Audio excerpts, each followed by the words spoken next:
और दीगर जो पार्टीज मिलकर हमने भागीदारी परिवर्तन मोर्चा बनाया है, आज उसकी पहली वर्चुअल रैली है।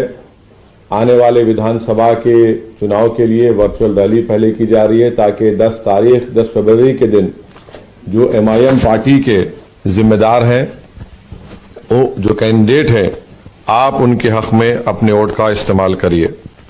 मैं सबसे पहले हस्तिनापुर की जनता को अपनी जानिब से सलाम करता हूं, नमस्कार करता हूं और आपको ये बताना जरूरी समझता हूं कि यहां से हमारी पार्टी के जो भागीदारी परिवर्तन मोर्चा का हिस्सा है, यहां पर हमारे कैंडिडेट जनाब विनोद जाटव साहब हैं। और आप जानते हैं कि हमेशा ये देखा गया कि जो कोई भी हस्तिनापुर जीतता है वो पार्टी सरकार में आती है। एक श्राप सा लग चुका हस्तिनापुर विधानसभा को। आप बताइए कि जब पंडित नेहरू ने चंडीगढ़ और हस्तिनापुर बनाने का ऐलान किया, चंडीगढ़ इतना तरक्की कर गया मगर हस्तिनापुर में कोई तरक्की नहीं हुई। आप ये भी जानते हैं कि हस्तिनापुर में कृष्णा सर्किट में टूरिज्म में इसको शामिल किया जा सकता था, मगर बीजेपी की सरकार जो डबल इंजन कहलाती है, हस्तिनापुर में अब तक एक रेलवे स्टेशन उन्होंने नहीं बनाया। हस्तिनापुर की जनता जानती है कि हर साल बारिश जब होती है तो खद्दर का जो इलाका है वो पानी में डूब जाता है। ये डबल इंजन की सरकार हस्तिनापुर में मोदी और योगी की एक ट्रेन का स्टेशन नहीं बना पाई, एक रेलवे ट्रैक नहीं बना पाई। इतनी बड़ी तारीखी ऐतिहासिक जगह है, उसको कृष्णा सर्किट में शामिल नहीं किया। और फिर जो गन्ने के किसान हैं, वो जो बार बार इस बात का डिमांड कर रहे हैं कि गन्ने पर कीमतें बढ़ाई जाएं, ये डबल इंजन की मोदी और योगी की सरकार झूठी साबित हुई कि किसानों से कहा कि उनकी इनकम को डबल कर दिया जाएगा, वो झूठा साबित हुआ। फिर हस्तिनापुर की जनता जानती है कि वहां पर स्कूल के नाम पर कोई बिल्डिंग नहीं है। हस्तिनापुर की जनता ये भी जानती है कि अल्पसंख्यक समाज के हमारे OBC भाइयों को और मुस्लिम अक़लियत को, पिछड़े समाज को वहां पर स्कूल नहीं है, यूनिवर्सिटी नहीं है। एक डिग्री कॉलेज पिछले साल सैंक्शन हुआ, अब उसकी बिल्डिंग अभी कंस्ट्रक्शन चल रहा है। बसेस चलती हैं, नाम पे सिर्फ नहीं नजर आती, मवाना रोडवेज डिपार्टमेंट पर। हर जगह हस्तिनापुर में गंदगी, कचरा और सबका साथ, सबका विकास के झूठे बातें जो बीजेपी करती है वहां पर आपको नजर आता है। हस्तिनापुर की जनता ये भी जानती है कि किसकी वजह से ओमकार सिंह तोमर ने खुदकशी की।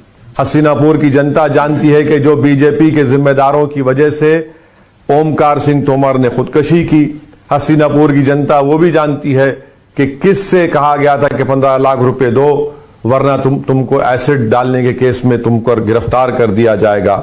हस्तिनापुर की जनता ये भी जानती है कि कार्तिक पूर्णिमा स्नेहा मेला की तामीर का कंस्ट्रक्शन की बात कब से की जा रही है, उस पर कुछ नहीं होता। इसीलिए मैं हस्तिनापुर की जनता से ये अपील कर रहा हूं कि आप लोग मिलकर इस भागीदारी परिवर्तन मोर्चा, जिसमें हम बाबू सिंह कुशवाहा साहब को ये तय करे हैं कि अगर उत्तर प्रदेश की जनता हमको सत्ता देती है तो पहले 2.5 साल के लिए हमारे बड़े भाई जनाब बाबू सिंह कुशवाहा साहब इस भागीदारी परिवर्तन मोर्चा के मुख्यमंत्री होंगे और 2.5 साल के बाद हमारे दलित समाज के लोग मुख्यमंत्री रहेंगे। और फिर साथ में 3 डिप्टी चीफ मिनिस्टर होंगे, जिसमें अल्पसंख्यक समाज के मुसलमान भी होंगे और दीगर पिछड़े समाज के भी लोग इसमें शामिल होंगे।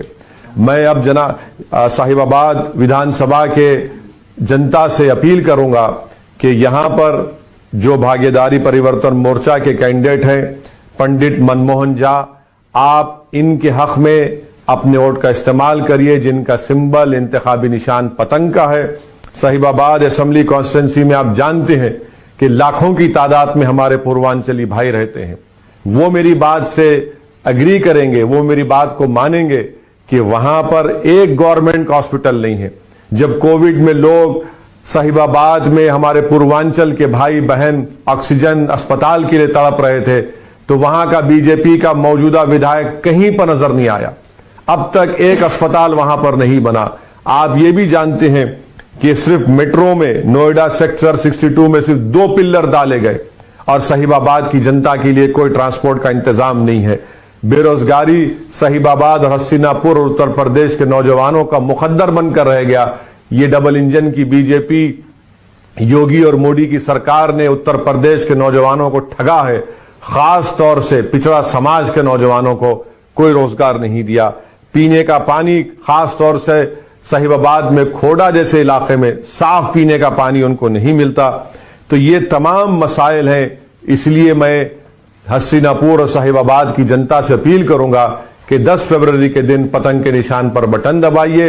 और खास तौर से हम साहिबाबाद के अल्पसंख्यक समाज के लोगों से एक दरमंदाना अपील कर रहा हूं कि यहां से अगर आप पंडित मनमोहन झा को कामयाब करेंगे तो ये सही मानों में सेकुलरिज्म की कामयाबी होगी, ये सही मानों में भाईचारगी की कामयाबी होगी, ये सही मानों में फिरका परस्ती की, कम्युनलिज्म की शिकस्त होगी।